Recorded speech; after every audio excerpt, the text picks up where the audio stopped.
School തുറക്കാൻ ഇനി 2 ആഴ്ച മാത്രമാണ് ബാക്കിയുള്ളത്. എല്ലാവരും ബുക്കും ഒക്കെ വാങ്ങാനുള്ള തിരക്കിലായിരിക്കും.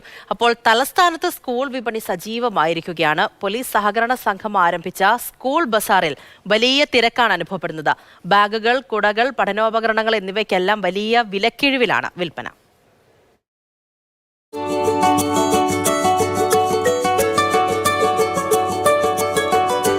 ജനപ്രിയ ബ്രാൻഡുകളുടെ ബാഗുകൾ, കുടകൾ, വാട്ടർ ബോട്ടിൽ, പുസ്തകങ്ങൾ തുടങ്ങി ഒരു അധ്യയന വർഷത്തിന് വേണ്ടതെല്ലാം.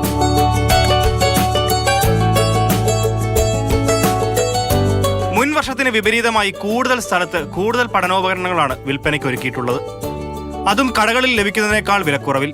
ഇവിടുത്തെ ഒരു പ്രത്യേകത എന്ന് പറയുന്നത് സ്കൂളുമായും അല്ലെങ്കിൽ പഠനോപകരണങ്ങളുമായി ബന്ധപ്പെട്ട് മറ്റൊരു ഷോപ്പിലേക്ക് ആരും തന്നെ പോകേണ്ടി വരുന്നില്ല. എല്ലാം ഒരു കുടക്കീഴിൽ.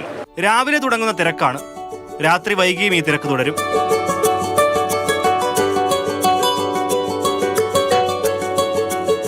ബേക്കറി ജംഗ്ഷനിൽ പ്രവർത്തിക്കുന്ന സ്കൂൾ ബസാർ തിരക്ക് കണക്കിലെടുത്ത് ജൂൺ മാസം അവസാനം വരെ തുടരാനാണ് പോലീസ് സഹകരണ സംഘത്തിന്റെ തീരുമാനം.